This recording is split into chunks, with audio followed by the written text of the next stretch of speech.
मेघमाଳାରେ शीघ्र आगमन କରିବାକୁ जाउଥିବା प्रभु ଯୀଶୁଖ୍ରୀଷ୍ଟଙ୍କ पवित्र और बहुमूल्य नामରେ निर्मल खरा यूट्यूब चैनल रे आपण समस्त को स्वागत करे। प्रतिदिन प्रति प्रभात आम निर्मल खरा यूट्यूब चैनल माध्यम नुआ नुआ प्रसंग रे प्रभुंकर वाक्य शुणिबार अपूर्व सुजोग पाउछु। परमेश्वर प्रति प्रभात रे तांकर पवित्र वाक्य द्वारा आम सहित कथबार्ता होती से परमेश्वर को हृदय सहित धन्यवाद दिए।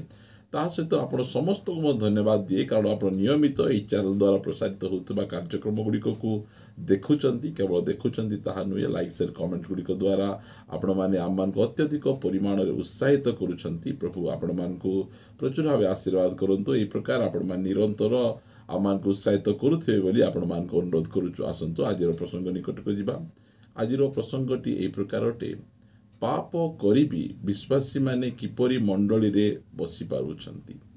पाप करी विश्वासी माने किपरि मंडली रे बसी पारुछंती। प्रिय माने आमे देखुछु अनेक विश्वासी भाई भौणी माने से माने विभिन्न प्रकार पाप रे लिप्त रही मध्य से माने मंडली रे बसी रही पारुछंती। एटा होछि सबुठु बड़ विडंबना। आखिरे गोटे छोटिया पाप कला परे मध्य आमे मंडली रे आमे बसी पारु नथिलु कारण मंडली रे परमेश्वरंकर उपस्थिति थिला। आमर छोटिया छोटिया पाप गुड़िक को सही समय रे परमेश्वरंकर उपस्थिति मध्य रे आमे जानी पारुथिलु, आमे कांदुथिलु, आमे अनुताप करुथिलु, आवर पाप गुड़िक आमे छाड़ी देउथिलु। मात्र आछि एमे ई प्रकार गोटिए समय रे आमे आसी पहुंचीचु जे विश्वासी माने पाप उपरे पाप करी मध्य से माने मंडली रे बसी रहउचंती, प्रभु भोज खाउचंती, पुलपिट को जाउचंती। एटा हला दुखर विषय कारण मंडली रे परमेश्वरंकर प्रेजेंस टा कमी कमी कमी गलानी। सेटा होची सबुठारु बड़ कष्टर विषय। मंडली रे परमेश्वरंकर उपस्थिति धीरे धीरे कमी गलानी। जेतला प्रथम शताब्दी रे आमे देखुछु जो समय रे आद्य मंडली थिला, आद्य मंडली रे जने व्यक्ति से प्रभु को घर को आसुचंती।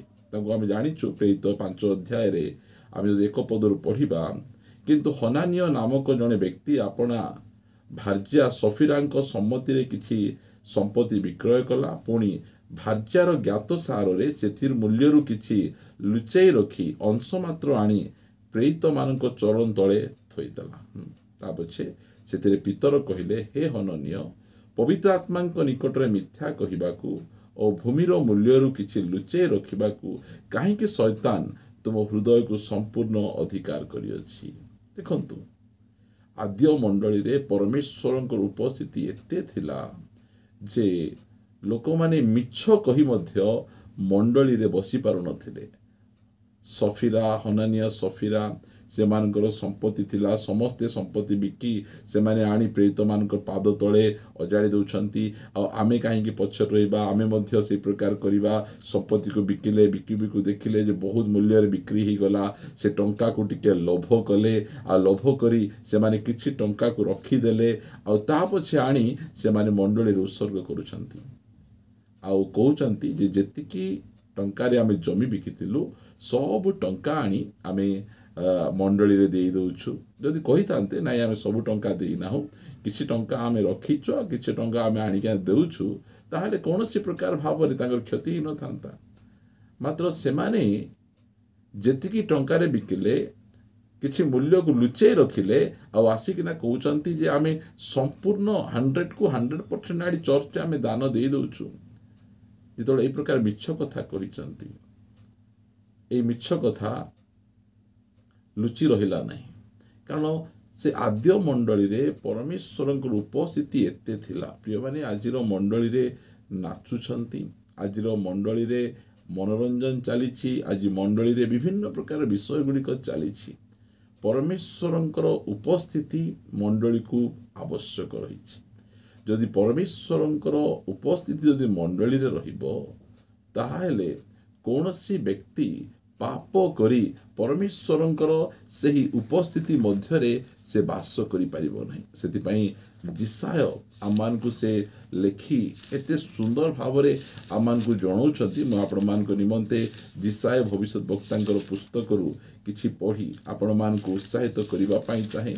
जिसाय जो समय रे से लेखुछंती जे ଏହି ଗ୍ରାସକାରୀ ଅଗ୍ନି ମଧ୍ୟରେ କିଏ ପ୍ରବାସ କରିପାରିବ, କିଏ ବାସ କରିପାରିବ, ଏଇଟା ସେ ଲେଖୁଅଛନ୍ତି। ଦିଶାୟ ଏହାର 33 ଅଧ୍ୟାୟର 14 ପଦରେ ସିଓନରେ ପାପୀମାନେ ଭୀତ ଅଟନ୍ତି। ପ୍ରିୟମାନେ, ସିଓନ ହେଉଛି ମଣ୍ଡଳୀ, ଆଉ ମଣ୍ଡଳୀରେ ପାପୀମାନେ ଥରଥର ହେବାର ଆବଶ୍ୟକ ରହିଛି। ପାପ କରି ମଣ୍ଡଳୀରେ ବସି ରହିଲା ପରି ହେବାର ନାହିଁ। ଆଜି ଅନେକ ଅଛନ୍ତି ଯେମିତି ପାପ କଲେ, ବସିଲେ, ଆଉ ସେ ସମାନ ଭାବରେ ସେମାନେ ଘରକୁ ପଳେଇ ଯାଉଛନ୍ତି। ତାଙ୍କ ପାପ ବିଷୟରେ କିଛି କୁହାଯାଉ ନାହିଁ, ତାଙ୍କୁ ଅନୁଯୋଗ ନାହିଁ, କିଛି ନାହିଁ।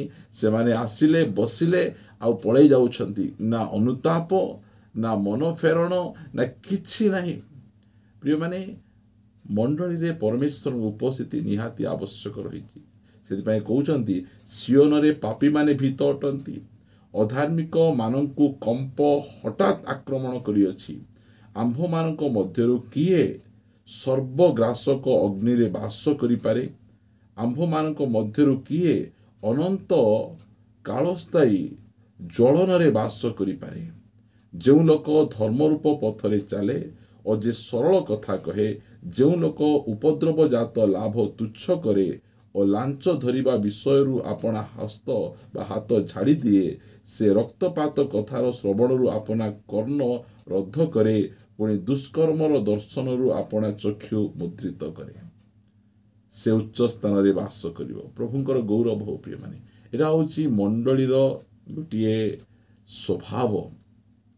ମଣ୍ଡଳୀ କି ପ୍ରକାର ରହିବାର ଅଛି? ମଣ୍ଡଳୀରେ ପାପୀମାନେ କମ୍ପିତ ହେବାର ଆବଶ୍ୟକ ରହିଛି। ଆମେ ଏହି ପ୍ରକାର ମଣ୍ଡଳୀ ପାଇଁ ଆମେ ପ୍ରାର୍ଥନା କରିବା। ଆମମାନଙ୍କର ମଣ୍ଡଳୀରେ ଜଣେକର ମୁଣ୍ଡ ବଥା ଠିକ୍ ହେଉ କି ନ ହେଉ, ଜଣେକର ଆଣ୍ଠୁ ବଥା ଠିକ୍ ହେଉ କି ନ ହେଉ, ମାତ୍ର ଜଣେ ପାପୀ ସେ ଠିକ୍ ହେଇକିନା ଘରକୁ ଯିବାର ଆବଶ୍ୟକ ରହିଛି। ସେ ଯେଉଁ ପ୍ରକାର ପାପରେ ଆସି ବସିଛି, ସେଇ ପ୍ରକାର ନ ଯାଇ ସେ ଧାର୍ମିକ ହୋଇ ଅନୁତାପ କରି ମନ ପରିବର୍ତ୍ତନ କରି ଯିବାର ଆବଶ୍ୟକ ରହିଛି। ସେ ସେହି ସ୍ଥାନରେ ମୁହଁ ମାଡ଼ି ପଡ଼ିବାର ଆବଶ୍ୟକ ରହିଛି ଯେ ଏହି ସ୍ଥାନରେ ପରମେଶ୍ୱର ଅଛନ୍ତି, ଆଉ ମୋର ହୃଦୟର ଗୁପ୍ତ ବିଷୟ ଗୁଡ଼ିକ ପ୍ରକାଶ ସେ କରିଦେଉଅଛନ୍ତି। ପ୍ରିୟମାନେ, ଏଇଟା ହେଉଛି ନୂତନ ନିୟମ ମଣ୍ଡଳୀର ଚରିତ୍ର। ଆସନ୍ତୁ ଆମମାନେ ପ୍ରାର୍ଥନା କରିବା। ସ୍ୱର୍ଗୀୟ ପିତା, ଆମେ ତୁମକୁ ଧନ୍ୟବାଦ ଦେଉଛୁ ରାଜା। ପ୍ରଭୁ, ଆମର ମଣ୍ଡଳୀରେ ଯାହା ଆବଶ୍ୟକ ରହିଛି ତାହା ତୁମର ପବିତ୍ର ଉପସ୍ଥିତି ଆବଶ୍ୟକ ରହିଛି। ଆମେ ପ୍ରାର୍ଥନା କରୁଛୁ ପ୍ରଭୁ, ତୁମେ ଆମକୁ ଛାଡ଼ ନାହିଁ, ପରିତ୍ୟାଗ କର ନାହିଁ ପ୍ରଭୁ। ଆମ ମଣ୍ଡଳୀରେ ତୁମେ ରୁହ ପ୍ରଭୁ। ଆମ ମଣ୍ଡଳୀରେ ଯେଉଁ ସମୟରେ ଆମେ ଆସିବୁ, ଆମେ ସେହି ସମୟରେ ପାପରେ ଆମେ ଜୀବନଯାପନ ନ କରି ଆମେ ଅନୁତାପ କରି ପ୍ରଭୁ ଆମେ ଘରକୁ ଫେରିଯିବୁ। ଅନୁଗ୍ରହ ପ୍ରଦାନ କର ପ୍ରଭୁ। ଆମେ ପ୍ରାର୍ଥନା କରୁଛୁ, ତୁମେ ଆମର ମଣ୍ଡଳୀରେ ସଦାସର୍ବଦା ବାସ କର ପ୍ରଭୁ। ଆମେ ପ୍ରାର୍ଥନା କରୁଛୁ ପ୍ରଭୁ, ଆମ ମଣ୍ଡଳୀରେ କିଛି ଥାଉ କି ନଥାଉ, ତୁମର ପବିତ୍ର ଉପସ୍ଥିତି ଆମମାନଙ୍କ ମଣ୍ଡଳୀରେ ରହୁ, ଏହା ଆମେ ନିବେଦନ କରୁଛୁ ରାଜା। ପ୍ରାର୍ଥନା ଶୁଣିଛ, ଧନ୍ୟବାଦ ଦେଇ ପ୍ରାର୍ଥନା ପ୍ରିୟ ପ୍ରଭୁ ଯୀଶୁଙ୍କ ନାମରେ ମାଗୁଅଛୁ, ଆମେନ୍ ଆମେନ୍। ସମସ୍ତଙ୍କୁ ନମସ୍କାର, ପ୍ରେଜ୍ ଦ ଲର୍ଡ। ପ୍ରଭୁ ଆମ ସମସ୍ତଙ୍କୁ ପ୍ରଚୁର ଭାବେ ଆଶୀର୍ବାଦ କରନ୍ତୁ। ପ୍ରଭୁ ଅନୁଗ୍ରହ କଲେ ଆସନ୍ତା ଅଧ୍ୟାୟରେ ନୂଆ ପ୍ରସଙ୍ଗରେ ପୁନର୍ବାର ପରସ୍ପର ସହିତ କଥାବାର୍ତ୍ତା ରହିବା। ସମସ୍ତଙ୍କୁ ନମସ୍କାର, ପ୍ରେଜ୍ ଦ ଲର୍ଡ, ଗଡ୍ ବ୍ଲେସ୍।